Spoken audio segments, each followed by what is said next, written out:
It's the Hate Show. I'm Batabile. And I'm Shannon. Let's see. Today we are talking about memories of hate. Memories of hate. Shannon, can you remember a time when you became aware that somebody hated you? Okay. All right. We're going to take a big breath. So I was, going through my files of life and I had to go way back. Because memories often start early, right? Yeah. So going way, way back, I'm trying to think like when was my first memory of that feeling? And I did immediately go to third grade. And it was interesting because going there, I was like, well, was that hate? I don't know, because it had little to no power over me. And so I thought, it was just like a thing where mostly I was being falsely accused. And so I'm like, does that interpret it? When was it? Did I feel hated? Not so much. So I moved it up a little bit, sixth grade. Um, I had two incidences in sixth grade with two different girls in our class. Their names will be changed for this story time. Um, and I will go into that story. I just started to think about though, like, am I going too far back? Because does that we all have kids are kids. We all have memories of kids being mean to each other. Again, is it hate? I just really had to think about that. And so I turned to the Book of Life. It's daily meditations with Krishnamurti. And so it's actually every day has a reading. And I just happened to turn to the reading to see, I wonder if it applies to today. And the title of the page is Learning Has No Past. And I just really liked this concept about how a mind that is acquiring knowledge is never learning, because learning is always in the active present. So it has no past. And I kind of was thinking about this because going backwards, it's just always this question of like, why go there? Why are we dredging this up? Like, that was third, sixth grade, whatever. Like, who cares? Get over it. Like, does it even matter? Tit for tat. Why are we dredging it up? So I love this idea that like to know yourself, you have to understand the structure of yourself, and its total entity. But you can't do that if it's burdened with your previous knowledge. So knowledge is accumulating all this stuff, and you keep giving yourself more evidence of maybe someone hating you or something happening to you. It's thing after thing after thing, which is it's building that into you. And I love that idea that you can't it says I can't do that burdened with my previous knowledge, with my previous experience, or with a mind that is conditioned, for then I am not learning. I am merely interpreting, translating, and looking with an eye that is already clouded by the past. And so I just wanted to offer that in the beginning to just say that we are here. I am here. Really, this podcast is here, so that we can be in the act of learning.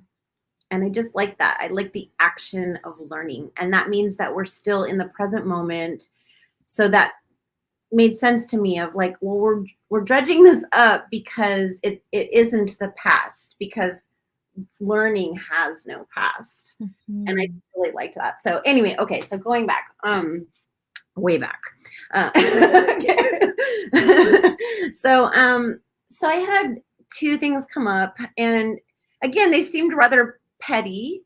And so I was thinking about, what does it mean? And the first one that came up, I'm going to change this girl's name. You'll probably know who she is, but let's just call her for today Jan Seymour.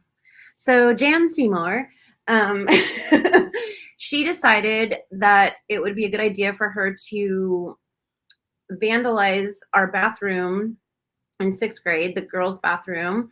And it was about a 3-foot space that she took a black marker to.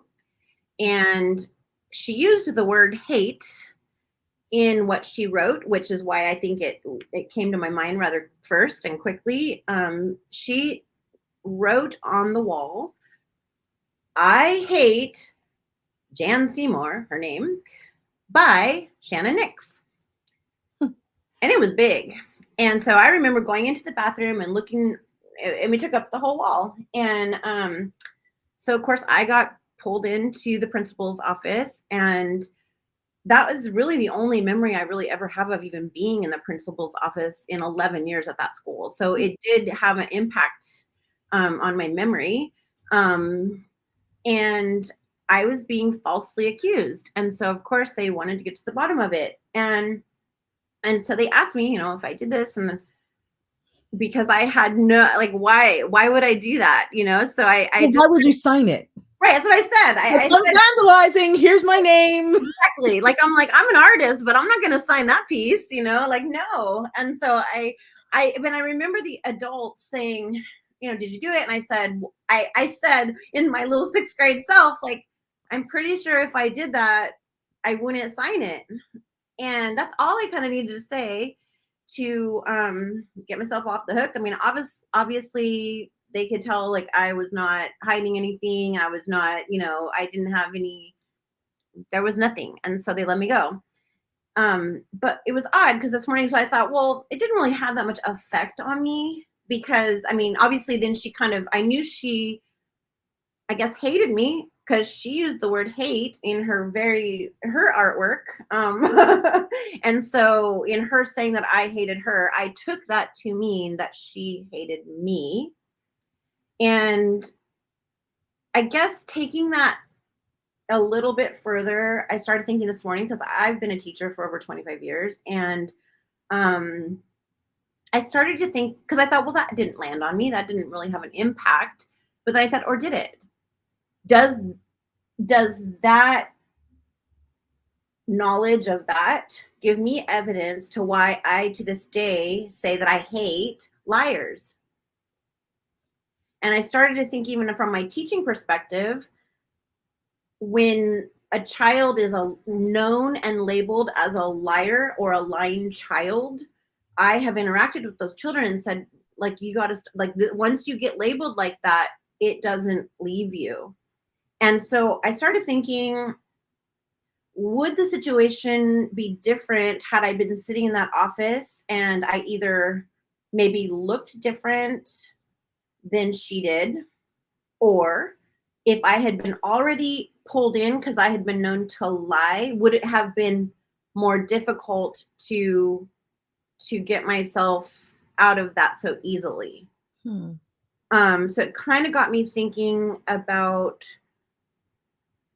that feeling of false accusations and judgment, and liars, and how that kind of all correlates.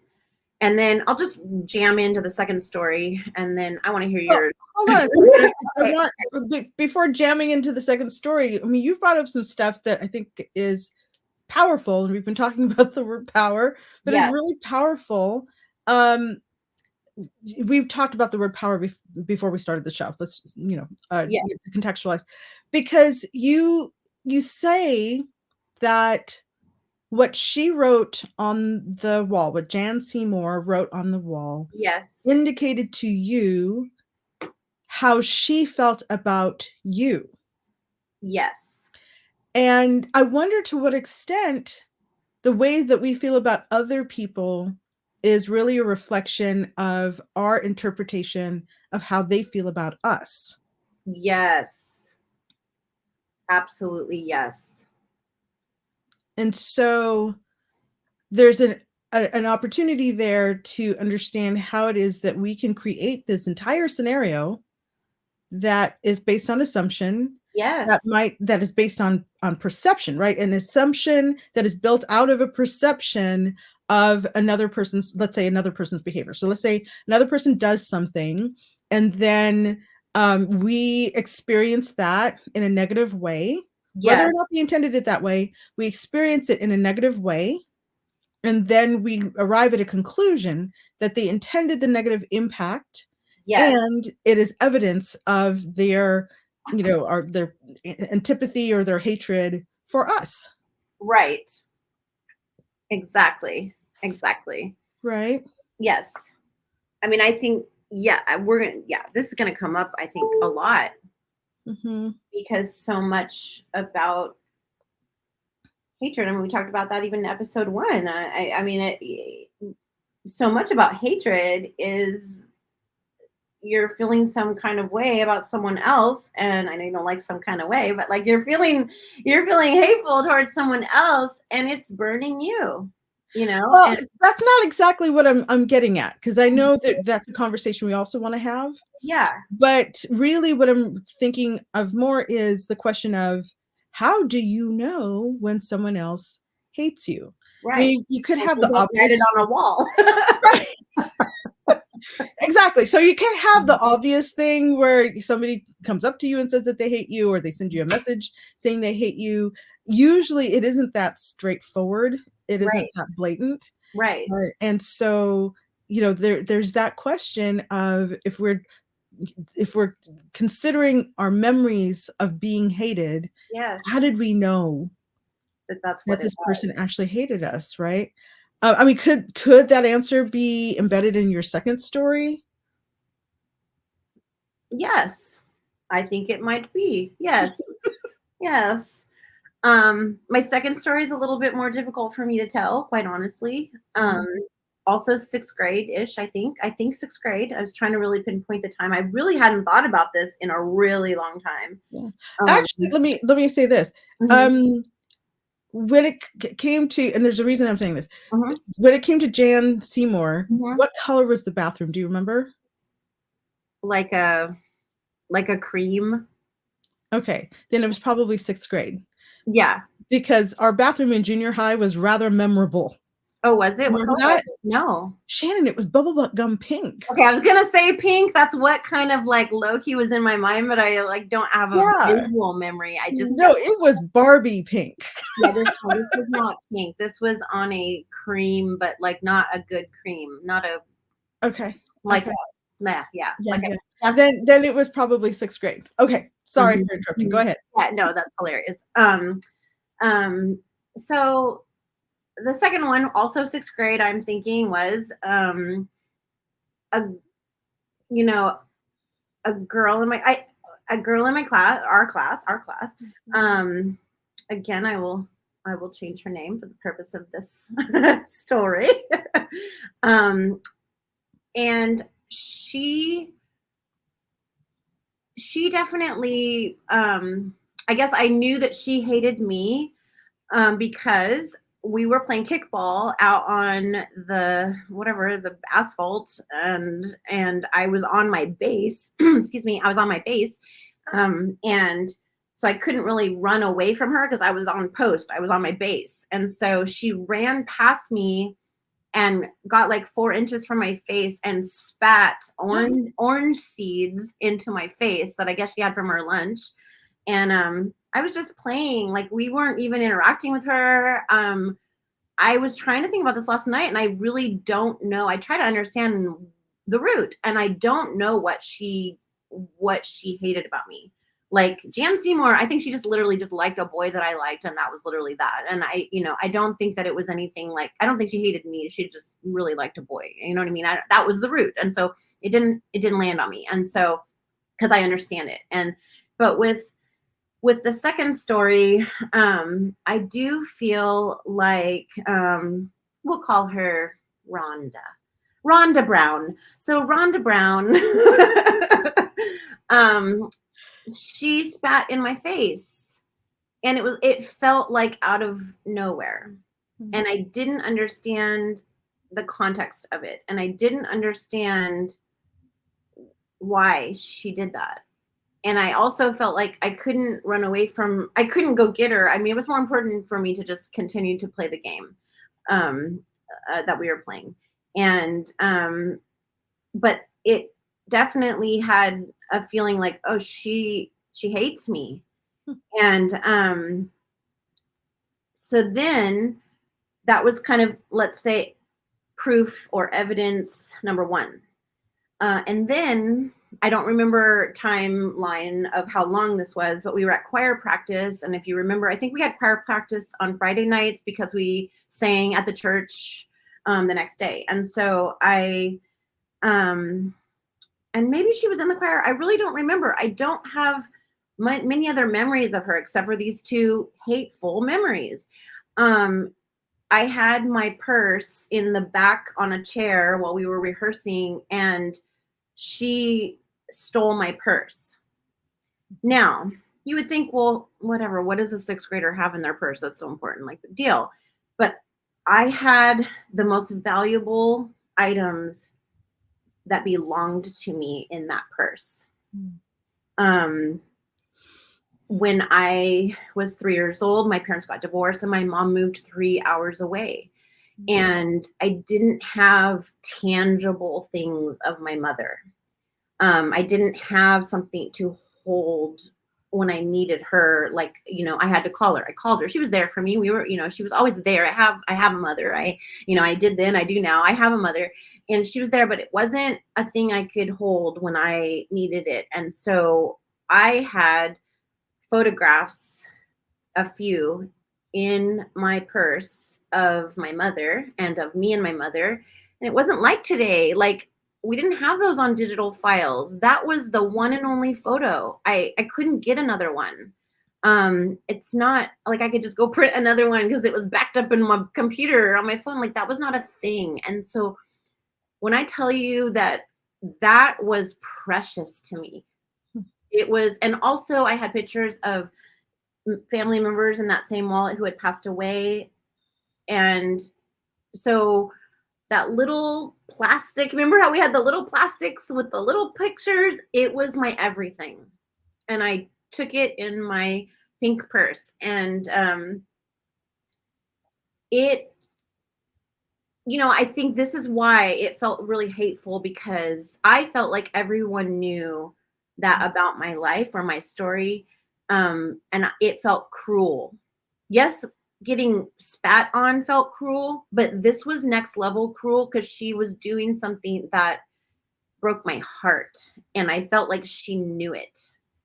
And I remember crying night after night after night because I couldn't understand why someone would do that. Like, because I didn't know the root cause. Like, maybe, I'm sure she had a root cause. Unfortunately, she's passed now, so I won't have an answer on that. But she's passed away? She did pass away several years ago.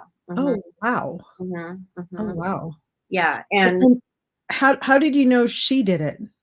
well, because she gloated over it, and she invited mutual friends of ours, or at least one, I feel like two, to her home, which was not far. We all lived fairly close to each other. It was a small town. And she invited them to her home and was like, ha ha ha, I've got her pictures and I've got her purse. And she destroyed the pictures while she was like with them. And so they came to me and said, Rhonda has your pictures and Rhonda has your purse. And I was so upset that I told my father, and my dad's an introvert. Like, I did not get my father involved in very many things in my life, but I was like, we have to go to her house. Like, I want my purse. I want my pictures. I didn't know it that they were destroyed. I just knew she had it. And I thought, even if I get any of it back, I want it back. I want any piece of those pictures, any bit of it I can get. And so we showed up, he and I, at her house. Her mother answered, and my dad was like, well, we want to search her room, which seems so drastic now. But and I found my purse, but the pictures were gone. And because of the cruelty of it, that feels like my first memory.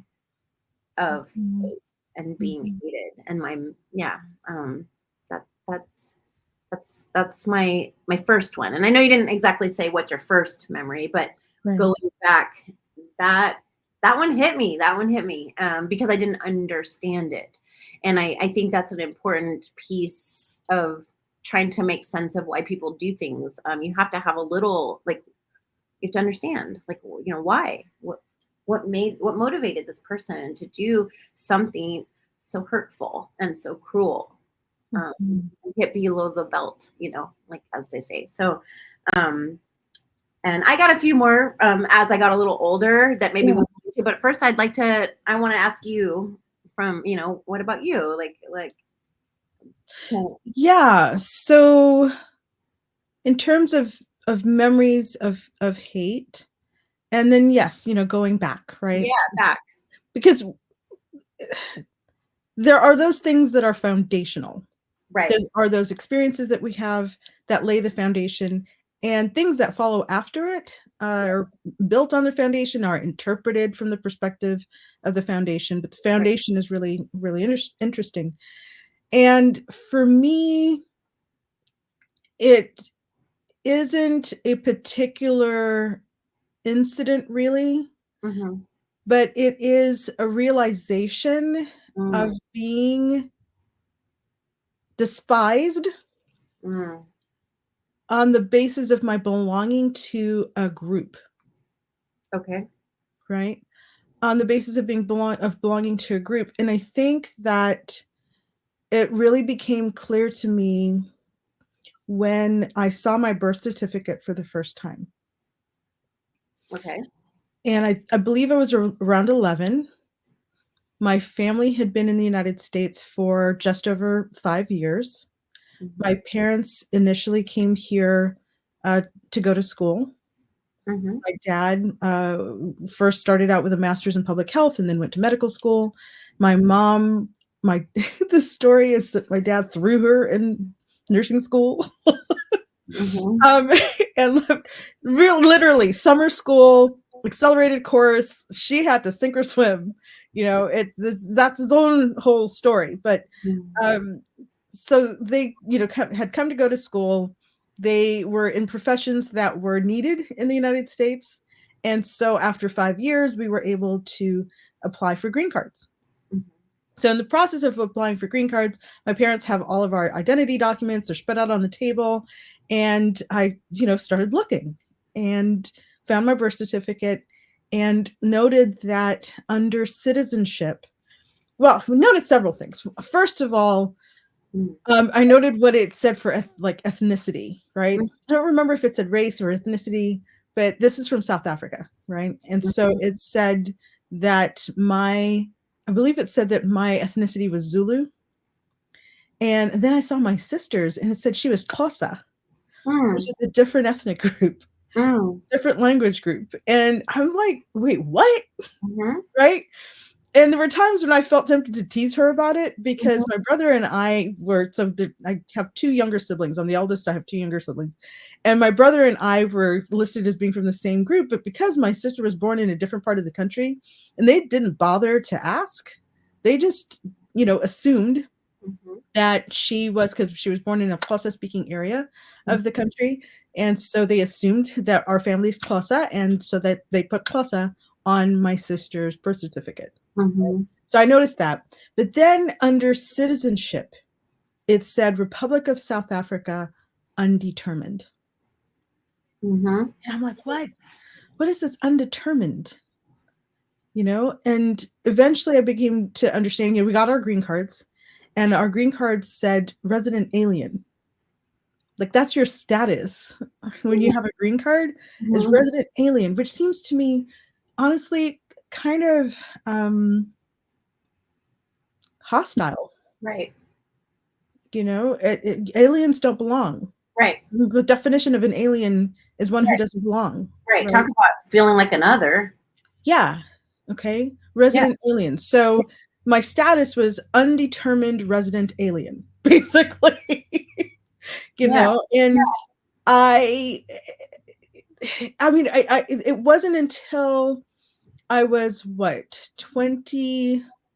I was in my early 20s before I could vote anywhere, before I had actual citizenship Mhm. anywhere. Because in South Africa at that time, the reason that it said Republic of South Africa undetermined was because the South African government had reached a point in its plan for apartheid where they were going to put us on reservations.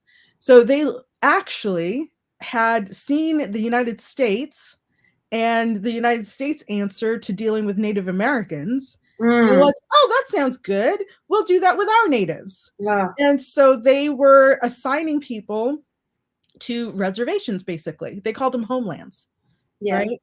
And so my family, when I was born, had not yet been assigned to a homeland. This is the undetermined aspect. That's the undetermined aspect of it. Mm. So it was to indicate that, the intention was that we would not have citizenship in South Africa. South Africa, what they were trying to do is to divest, or, well, divest, it's not like we had it really, but to formalize Mhm. a system in which no Black person had citizenship in South Africa. Mhm. That you would be a citizen of your reservation. And, I mean, there was all kinds of things about it that were just really awful. They had taken, I think it was like 87% of the land, and of course, it was the best land.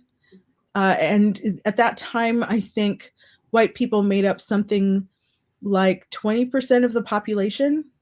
So they were intending to take 80% of the population of South Africa and Mm. stick them on 13% of the land, something like 13% of the land.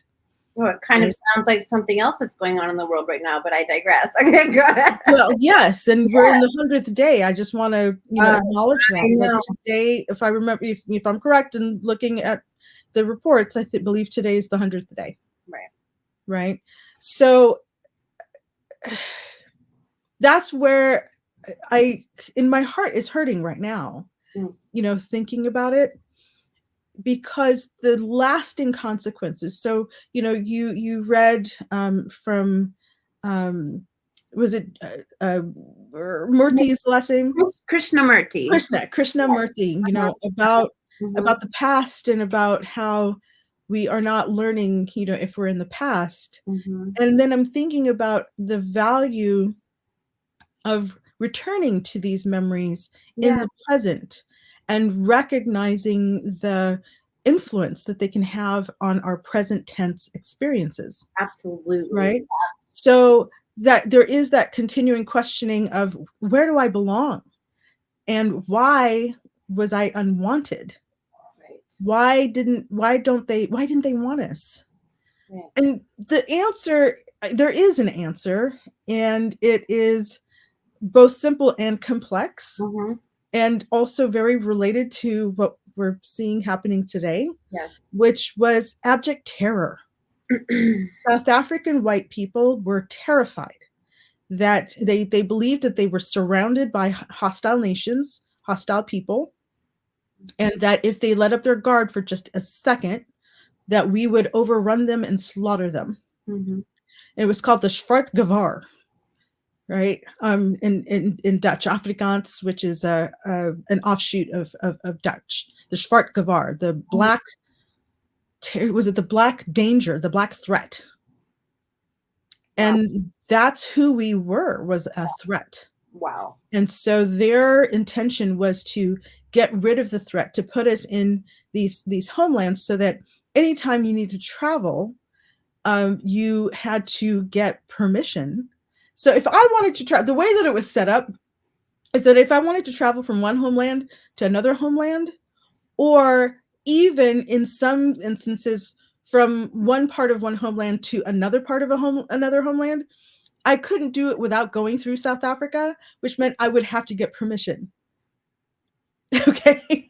So even if I wanted to live my life without ever touching South African soil, Yeah. let's say I'm like, fine, do what you Yeah. want, have South Africa. I'm just going to keep myself to, traveling around the homelands. My recollection of that is that they set up the map so that that wasn't possible. Yeah. It was really about control, and it was really about the sense of a lack of power. Right. So it's an extraordinary thing when a really powerful force Mm, imagines itself as powerless. mm, exactly. The challenge of that, the Mm, danger of that, is that because they feel themselves to be powerless, their reaction often is far out of proportion yes. to the threat. Yes. So here it is in South Africa, we have this situation where, from the perspective of access to money, access to weapons, access to official power, the power to define who you are and where you live, what your citizenship is, what your nationality is, that was all located in the hands of a people who believed themselves to be under threat, who believed themselves to be vulnerable Mm-hmm. and to be powerless. Mm-hmm. And so, you can see the result of that in what was going on in South Africa, what led my family to have to leave. And when we left with an understanding that we would never go back. We had no guarantee, and we had an assumption that we would never be able to go back, right? Because there was this group of people living there who had access to enormous amounts of power, but Mm, saw us as more powerful than they, and were afraid that our desire on this earth was to eliminate them, which was, there was a political party. If I remember, I think it was called the Pan Africanist Congress. And it is true that their motto was one settler, one bullet. wait, And say again. their motto was one settler, one bullet. Okay, that's what I thought you said. Uh-huh, right? Okay. And they did have, they said their intent was to drive the white man to the sea. Mm-hmm. Okay. And so you have that reaction going on. And I don't want to discount the power of the fear that white people, I'm sure, experienced hearing that. But Mm-hmm. the truth of the matter is, and what has borne, what has come to be true Mm-hmm. since apartheid ended, you'll notice that there wasn't a slaughter of white people, I that did. there wasn't a genocide, yeah, Right. of white people. What Right. really Black people wanted was to live, Right. you Like know, to be able common. to travel freely, to build businesses, to educate their children, to have nice homes, to travel. Mhm. We just wanted to have nice lives.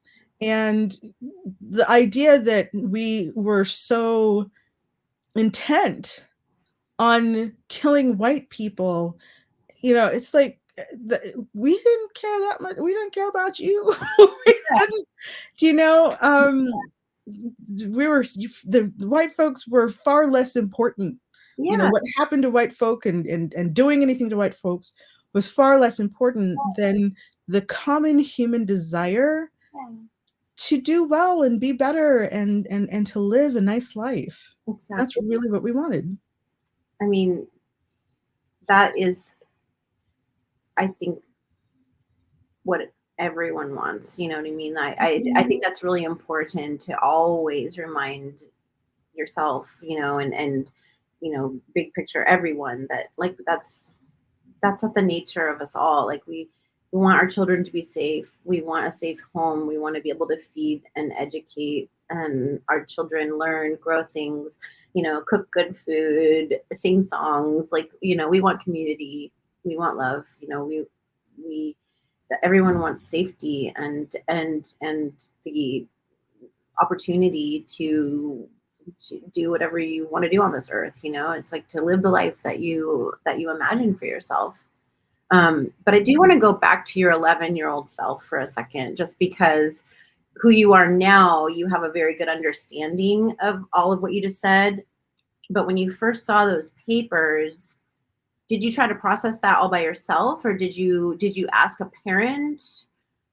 Do you remember that at all? How did So you come?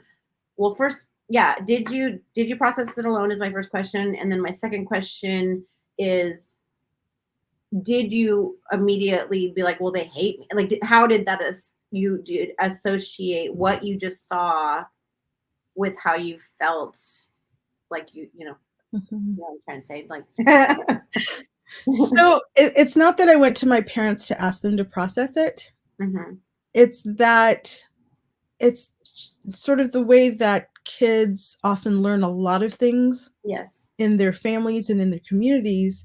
It's not that you're told anything, but you absorb it. you know. Hmm You know, right? Maybe it's from overhearing conversations and then, seeing or reading things. And so what what I understood, not on the basis of any one particular conversation, but over 11 years of being alive hmm as a Black South African, hmm was that this thing that was represented by these documents hmm was illegitimate. That it was a I mean, there was there, nobody would have necessarily described it as a psychosis, but it was something like that. hmm That there was this mythology that was built up by white people that we we recognized its falsity, hmm and we kind of were sort of I'm trying to figure out like how to describe it. There was a book in our house called The Covenant, hmm and this book described the way that Afrikaners came to understand who they were as a group, as a community, and their purpose in South Africa. The story is that after Jan van Riebeeck, who was the first, he was a Dutch trader, and he came to South Africa and established a trading post there, hmm the Dutch East India Company. And then more, Afrikaners came and the community built up and so forth. And there came the British, and the British also established a trading post and then established a colony. hmm And there were disagreements between the British and the Dutch, which sounds really familiar, does it not? It does. hmm If you think about New Amsterdam, which is now called New York, hmm right? Um, so similarly, that happened, and what happened in the South African case is that the Dutch got together and they climbed into covered wagons. Shannon, yes, they call themselves trekkers. When people say that they're trekking, yeah. okay, they Mm, were called themselves trekkers, and mm, they moved into the interior of South Africa, into where my family is from, and in that area, it's beautiful, it's fertile, and they, after enduring this trek, this journey, arrived at what they thought, or what they established to be the promised land. So, in their eyes, they were the new children of Israel. They were the children of Israel, mhm, and God had led them out of, trouble. I wouldn't necessarily say bondage, but the situation with the British, and they had now trekked into the interior of South Africa, into this promised land. They right. had found the promised land, and God gave them dominion over this promised land and over everything that was in it. So they believed that God had given them dominion over the Africans, Mm, to the extent that they became the Africans. Hence the name Afrikaner. Afrikaner is African. So mhm, they said, we are the Africans, and you who are here are under our dominion. God has placed us over you to dominate you. We know that's crazy. So, and there I use the word again, but in this case, I mean it really. yes. But Yeah. there is some form of psychosis, I think, Yes. behind making up that kind of story, and for at least from our perspective, right? Yeah. Because we see all this going out around, and we're like, this is not sane. This is Yeah. not rational. Right. It makes no objective sense. This is not Right. objectively right. And Mhm, Africans are very patient people.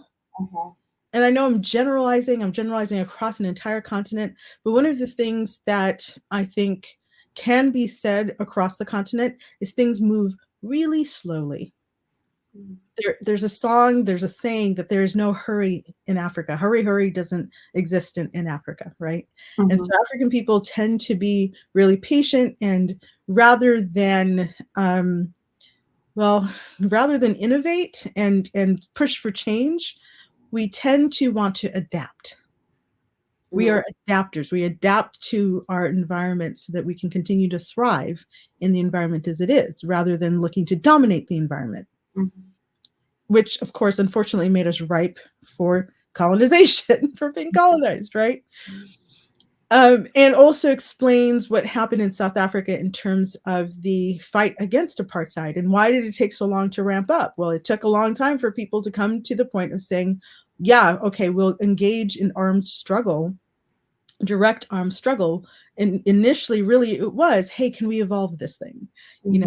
know, can we find a way to come to a peaceful understanding so that we all can live together? That Mhm. really is, at least for Southern African people and Nguni people, this was the preferred way to do things. Mhm. And rather, we discovered ourselves being being dominated and abused by people who are also terrified of us. Mm. And that is a powerful combination, Mm. right? Yeah. So my 11-year-old self knew this history, understood the mythology, Mhm. and saw the paperwork, and understood that we were going to have to do some things that were annoying, if you will. We were going to have to jump through these hoops in order to get where we wanted to go, hoops that white people wouldn't have to jump through.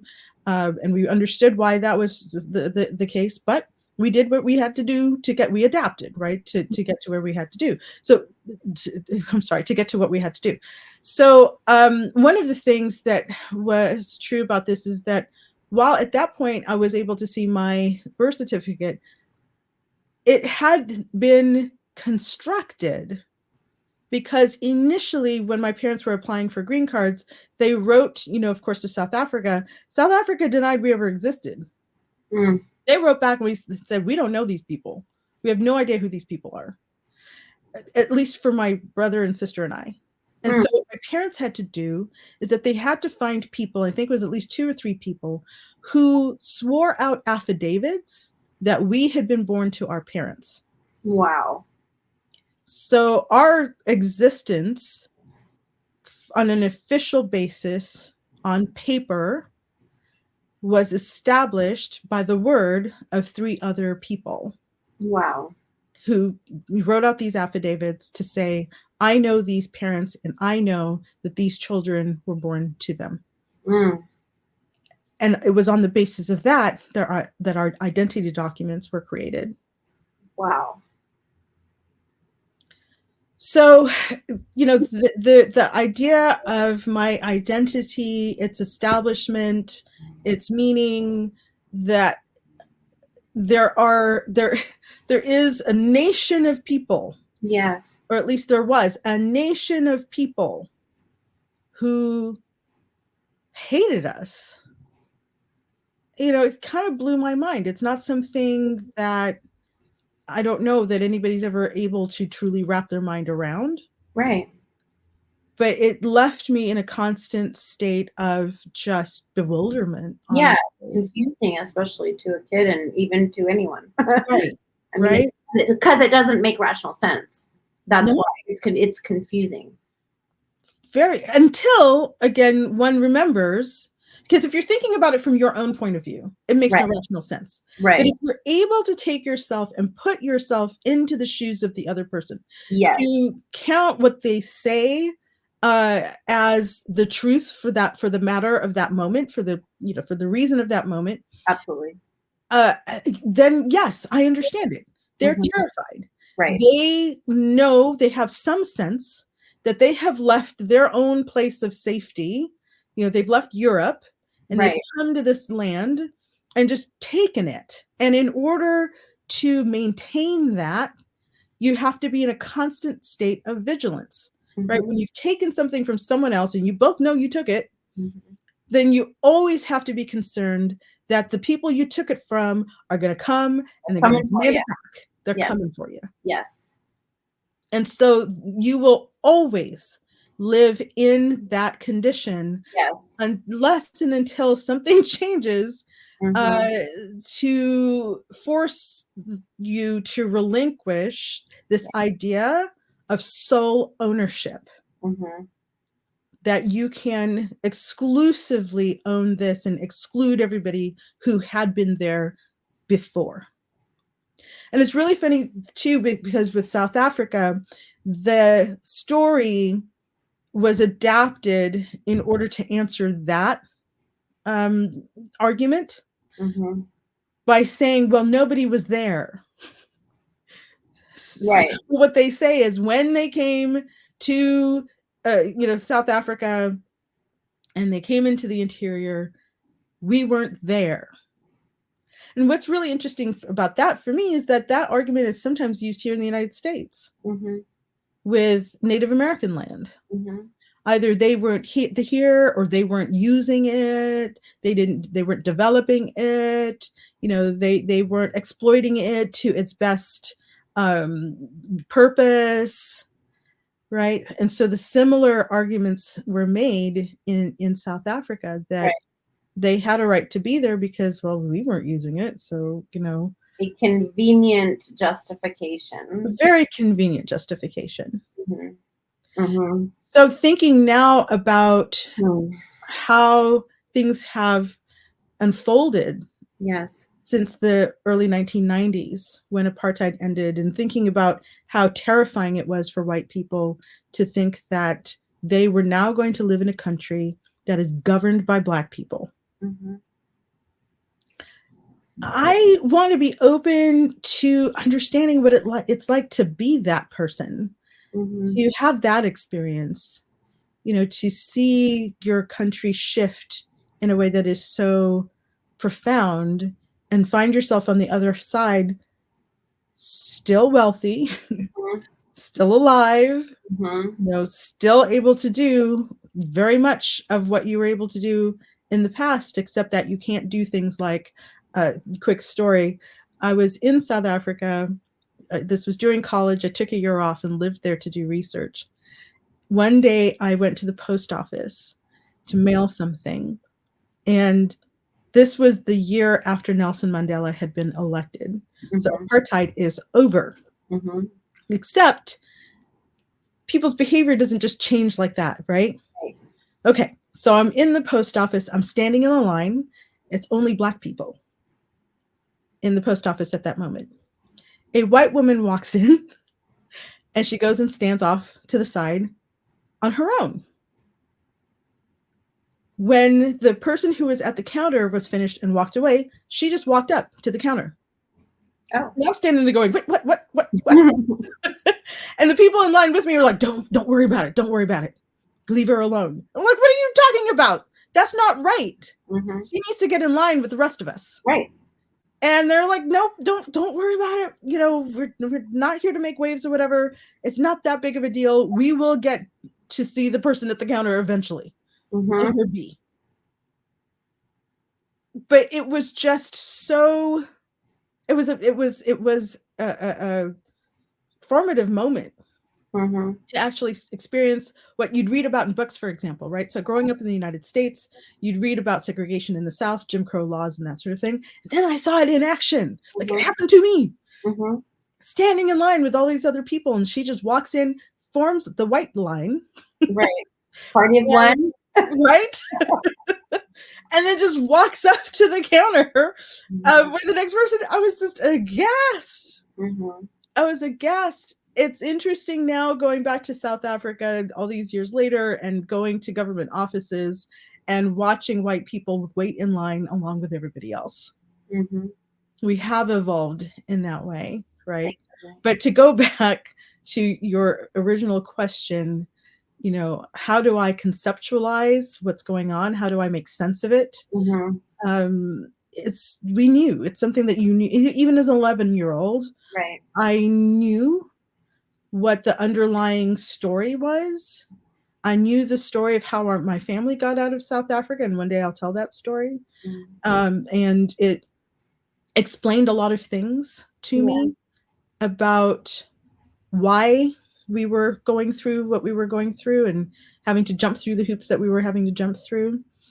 And then there was an extent to which there was a sort of sense of futility Yeah. about, is it always going to be this way? And we're just It's our sometimes tired.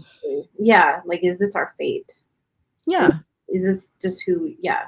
I mean, and also coming, I can imagine feeling like where you actually came from, you were made to feel like you didn't belong. And then you're coming to a new country where you feel like you don't belong. So yeah, seeding, that's planting a seed for you to know, where do I belong? Like, I don't, where do I belong? Who am I? Where do I belong? Well, Shannon, it's actually really, really, really, really, really for real. In 2025, the Real ID law comes Yeah. into effect. Uh-huh. I went in 2018 or 2019.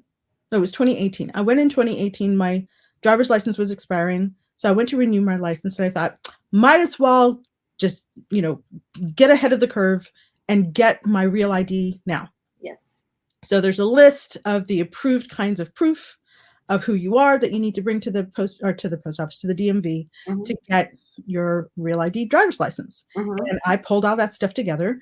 I don't have a birth certificate, a South African birth certificate, but I do have a certificate of naturalization from the United States. Mm-hmm. And that serves in place of a birth certificate. It's kind of like a new birth certificate Okay. that says we have vetted this person, we know who they are and their full identity, and we have made them American citizens. And so you can use this document in place of a birth certificate. I've never used a birth certificate in the United States otherwise. I have my certificate of naturalization.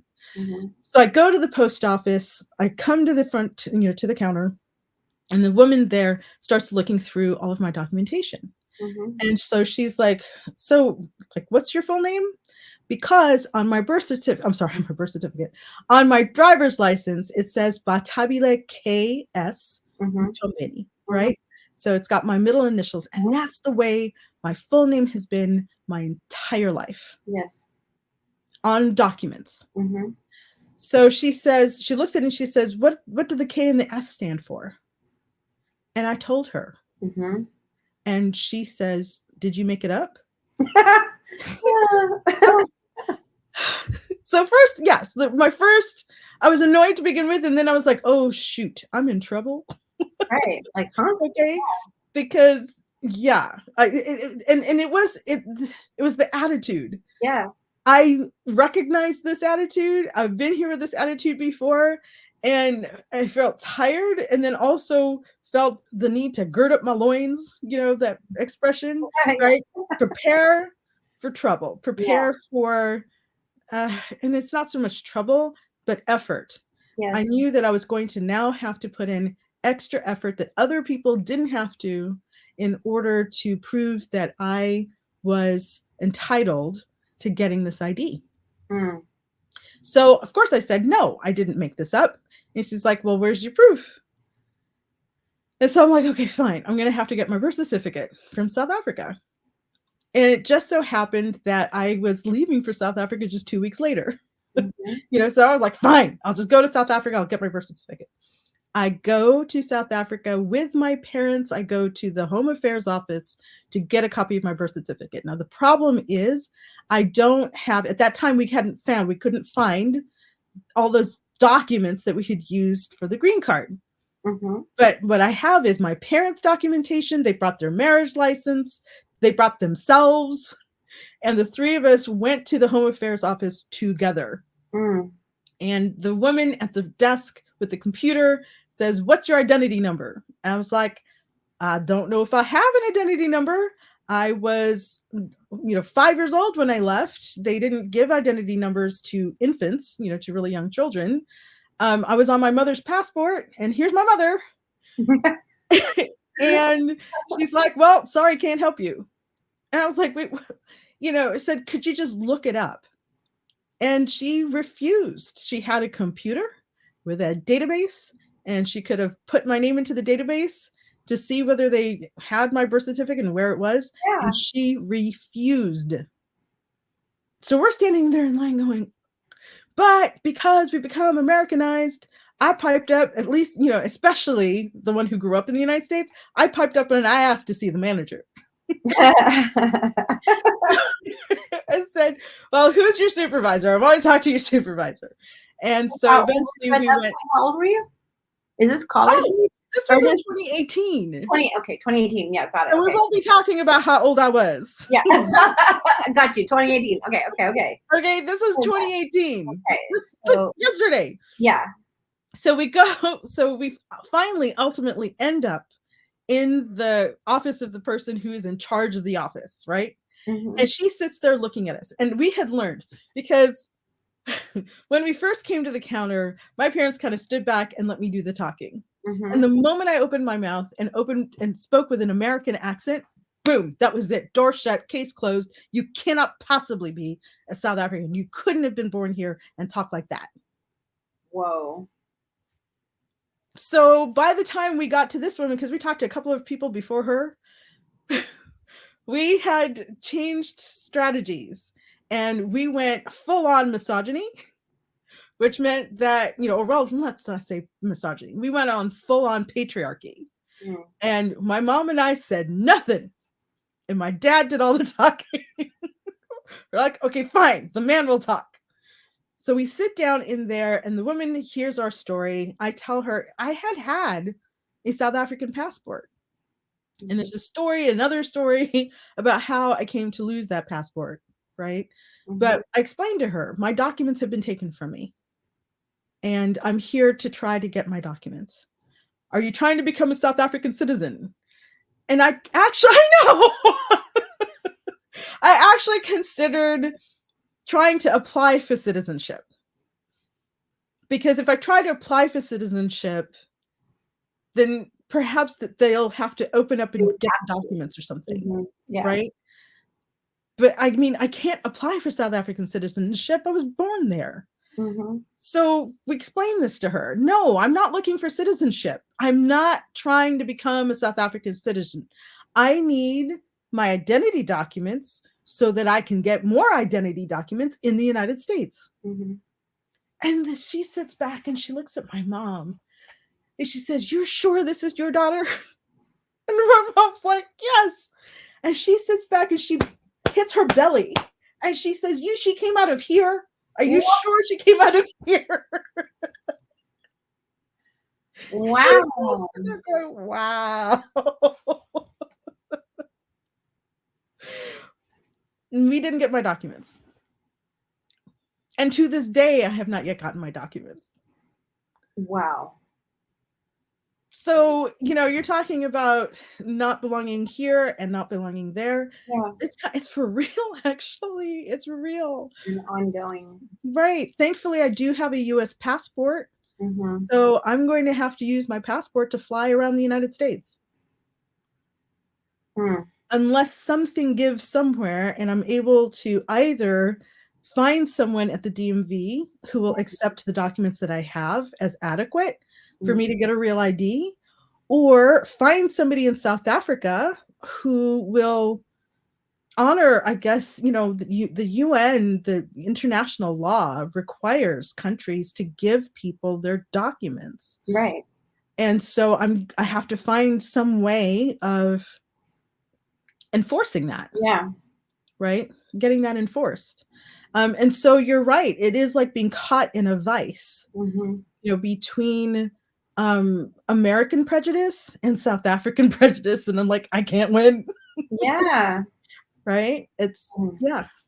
Wow. Yeah. Sheesh. Well, even going into this topic and knowing I was going to be talking to you and learning more of your story, I felt even my privilege of knowing that I don't have many experiences with being hated. And, you know, the fact that my brain only came up with about 4 or 5 anecdotes, last night I really thought into that and how privileged I am that that they are the ones I have. Do you know what I mean? I really did feel that. And I think the only one in my experience that kind of, it does not at all, I mean, what you just described is, it's so layered and it's so big and it's deep, you know. I mean, that's, like you said, it's on both sides, it's woven together, it's really hard to pull the pieces because it's a lot. And I just want to acknowledge that, because, you know, I know that, you know, how we feel is how we feel. And if, you know, if we feel hated on a small scale or a large scale, that's still a feeling that we need to process, and we need to work through that so that it doesn't fester in us. We don't want to keep those things buried, no matter how big or small. So I'm not diminishing, you know, a small story, but I'm also recognizing a big story. Mm. Just to throw that out there. Um, and I guess the only other story that came to me last night that is, I was trying to think, you know, beyond sixth grade, and it was me going into graduate school. Mm. And it's a really brief story, but I had also kind of not thought about it until last night, and on how it affected me. But like, it was kind of my first experience of where I felt socially excluded. Mm. And that kind of ties more into like the hatred that you're talking about and the fear of other. Um, so as an artist, I did my undergraduate work at a private school, a religious school, and I was transmuting my narratives and my darkness, my shadow work was all done with my art. And so my art was very visceral, and it really had a lot of shock value, and it had a lot of Mm. it dealt into violence, and it dealt into misogyny, and it dealt into fear, and it's dealt into judgment. And at my school, for the most part, undergraduate wise, in a religious setting, they let me be. There was one teacher who hated pretty much my work because it was just too much for him. But it was interesting because when I went for graduate school, I thought, well, you know, I was at a religious school, and I felt a little bit of this, you know, this feeling of like, well, like at least from this one teacher, that I was a little much. And so I thought, but when I get out into the real world, art is art. No one cares. Like, you know, there's art for everything. There's, you know, there's all full spectrum of art. And so I really didn't even think two bits about it. I thought, well, wow, when I get out of this school and I go into the real world, I'm going to be accepted. My art is no different than any other artist. We're all talking about what matters to us, and this is what matters to me. So it just didn't hit me. And so when I went to I went to do my interview for graduate school at one that I really wanted to go to, and I was pregnant at the time. This could have also added to the emotions feeling in this situation, and how many tears it brought with it. But I put my best foot forward. I put my best dress on, and my cousin went there and helped me. We hung up all of my art on a wall so that I could have this interview with 3 different instructors from this college that I really wanted to get my master's from. And they treated me so poorly, and they were afraid of my art. Oh. And they were afraid of me. Whoa. And the first teacher sat with me, and she didn't want to say, she just said, wow. She looked at my art at the wall and looked at me in my cute dress with my big belly. Then she looked at the art, and then she looked back at me, and she said, wow, and you look like such an innocent thing. And I thought, what does that mean? I look nice, my art does not look nice, is what she was saying. Mm. And but she didn't really say a lot more. She didn't know how to put words around what she was feeling. And then the second teacher came and was also didn't really use words, just kind of was like, this is really not what we're looking for. Was just kind of distant in this, in the interview. It didn't really go into details of like good or bad or anything. But the third teacher that sat next to me, he said, yeah, we don't really take art like this. And I thought, well, what do you mean? I mean, I didn't even say that. I just kind of looked at him like, huh? What? And he said, we don't want to be responsible as a university for if you decide to go jump in front of a bus, Oh my gosh. we don't want to be associated with that. And Wow. I was so floored and I felt so judged and I felt so misunderstood and so excluded. Mm. And the only other thing from that exact day, besides afterwards crying for 2 weeks straight, I was so upset. I didn't see that coming. But the girl that they were doting over, her art, I just thought, well, what do they want? And there was a girl, because we were in this big room, and so you could, we all each sort of had our space, and so I saw other people, young people trying to figure out, how their whole show off their work, and she had painted pears, a wall of pears. Each pear was on its own paper and had different colors. So different color pears. That was the entire thesis. That was her entire work and her entire body of artwork. And they were gloating over those pears. They just loved the pears. And I thought, well, yeah. I looked at mine and it was about it was my insides out. Mhm. I had poured my insides onto those canvases. And she did a study on pears. And so I saw the contrast. I am not that.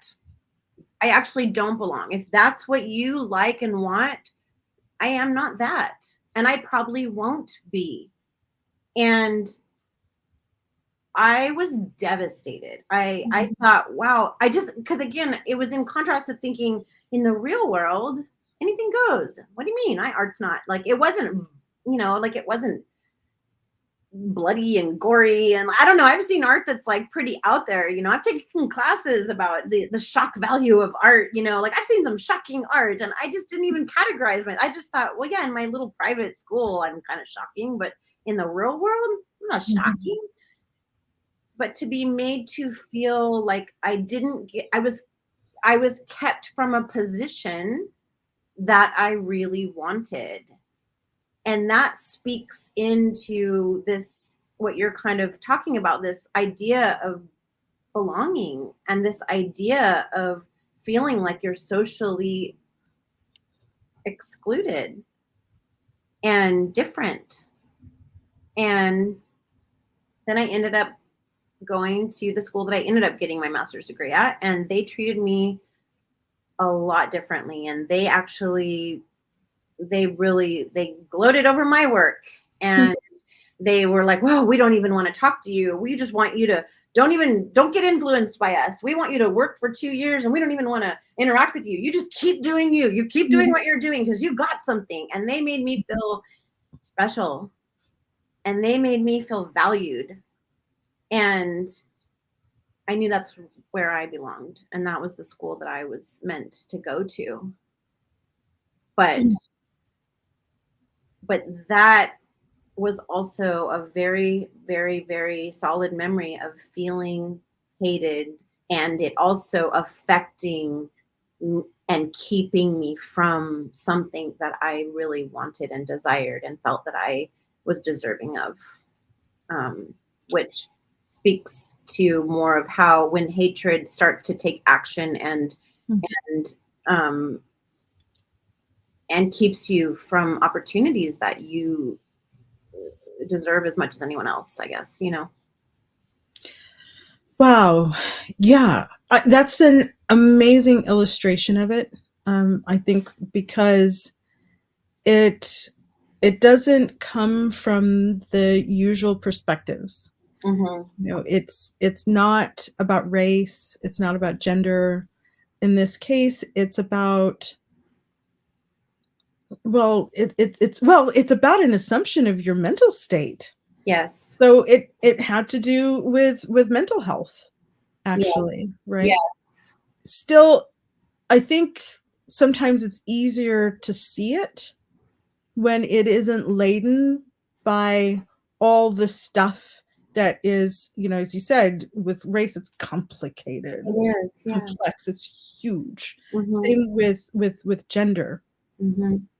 And then for people who experience the rejection and I'm going to use the O word, oppression, Mhm. that is associated with your mental health and discrimination against people on the basis of their mental health. It is huge and it is complicated. And then from being able to see it from an outside perspective, that in that context, I'm an outsider, Yes. and so it shines bright and clear to me Mhm. what that you have that experience of knowing yourself to be competent, beyond competent, to be qualified Mhm. to have what it takes. You have your thesis there and so forth, and to find yourself rejected in such a just blatantly dismissive way. Mhm. We don't want to have to deal with you if you kill yourself, Right. right? Right. You're Um, too much. You are too much. right? They were saying you are too much for us. We don't know what to do with you. You're too much. And then to see that they've rejected your guts. Right. You described this as, you have thrown your guts up there, which from my understanding as an artist, that's what you do. Right. Right. And then to see the contrast where it's, and who knows what those pairs meant to this artist, Right. Right. It could have been very right? deep. Very deep. Those could have been some deep pairs, and I don't know the the But true line of those the where they what right, they the represent. point is that contrast is there, it's available for you to see. Right. Right. And, I'm sure we're going to do an episode that is about this, because what I'm going to say next, which is, I it seems to me to be a double-edged sword, Mm-hmm. but there is a way, I think a liberating way to interpret that experience, and Yes. it's what I use. Remember, you know, I ended my story by saying I can't win, Mm. but I don't really mean that, right? It seems like I can't win. Right.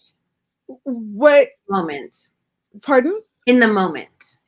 In the moment, but even not really in the moment. When you've been dealing with stuff like that for one's and when one has been dealing with that kind of stuff for the entire life, Mhm. and they've been able to achieve things despite all of that, Yeah. then it again becomes, it's like mud on your shoes. Right.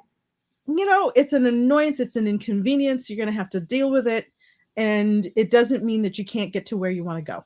Except for when you have muddy shoes and it dries and then you get more mud and then you get more mud and then you get more mud and then you get more mud. Suddenly there's a heaviness to that shoe that keeps you from taking a proper step.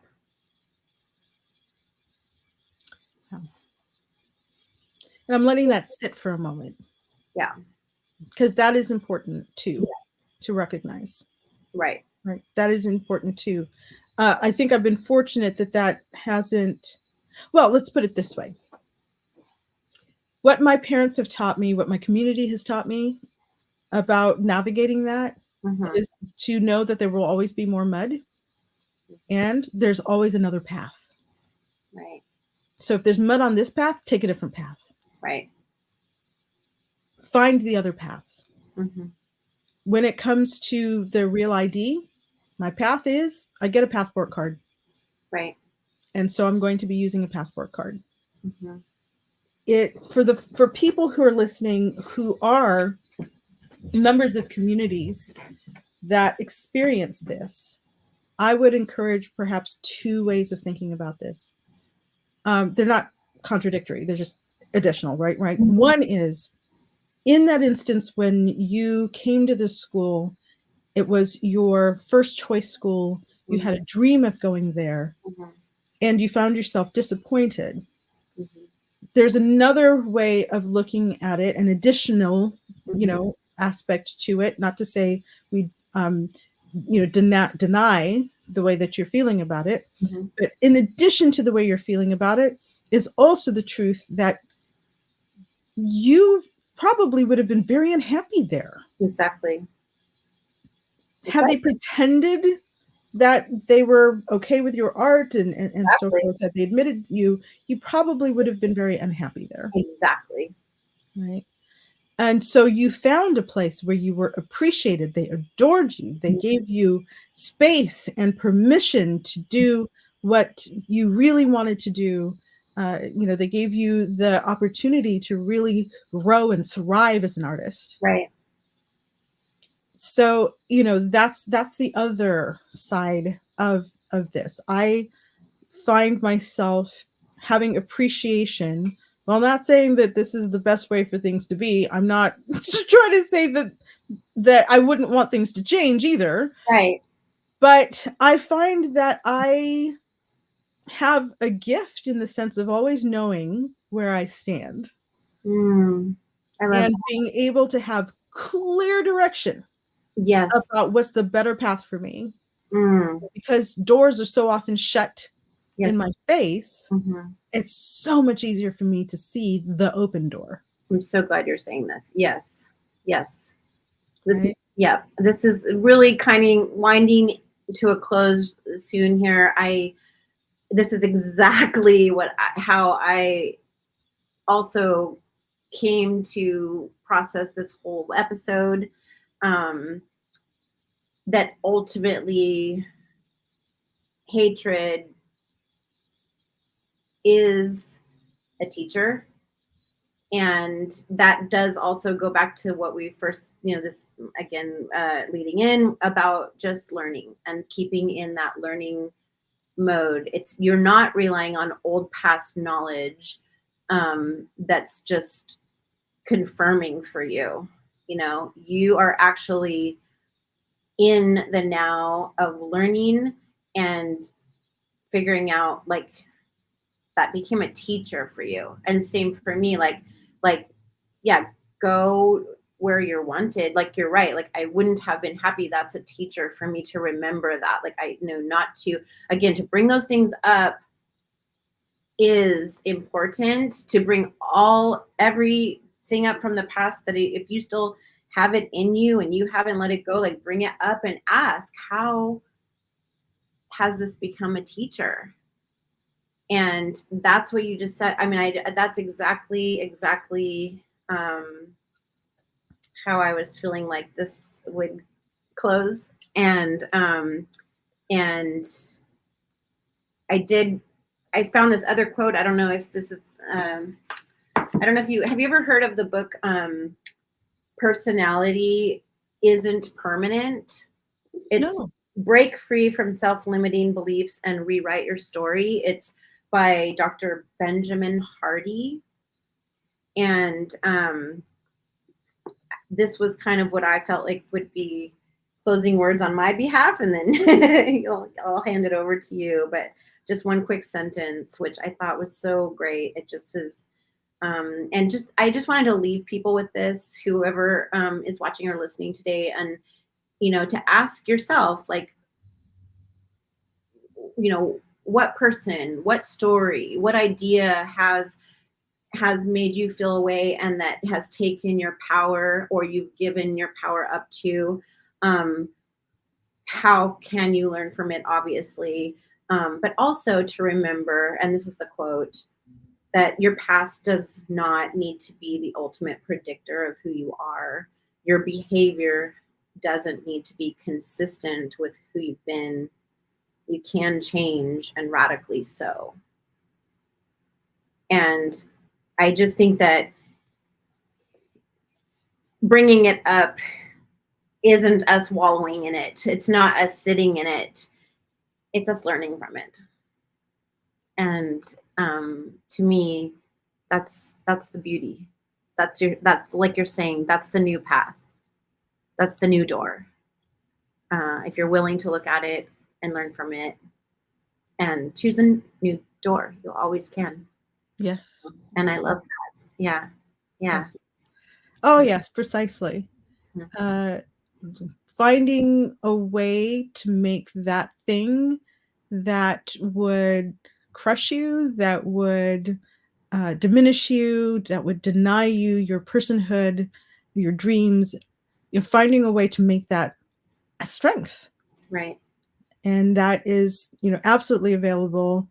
The way I see it is that, and different people describe this differently, but Mm-hmm. the way that I would describe it is that the universe is a paradox. Right. And the paradox is always available. That every experience Mm-hmm. has aspects, and we can choose which aspect we focus on. Exactly. Right? Mm-hmm. So my family struggled coming out of South Africa, and that struggle has become a powerful reminder to us of the possibility of doing really well and thriving. That we can look and see where we have come from, understood that the things that were intended to stop us, to knock us down, were the things that we actually stood on to Yeah. get to where we want to go. Yes. Right? Yeah. So, yes, exactly, Shannon. That's so wonderful. Mm-hmm. And I want to close by saying thank you to whoever is still here. Yeah. You made it this far. To us. I know that you are very special to us. We really appreciate that you are here and that you are listening. We want your comments. We want to hear from you what you want to hear, what kind of format works for you, where we might be able to contribute more substance and more value for you with this show. So thanks again for still being here and for listening. And we look forward to seeing you in the next episode. Absolutely. Yes. Thank you. All Yeah. right. And Shannon, thank you for joining me. Appreciate that. Thank you. Yeah. Yeah. Awesome. So good. All Yeah. right. Okay. Well, take care, everybody. And we will see you in the next show. Yeah. Bye-bye.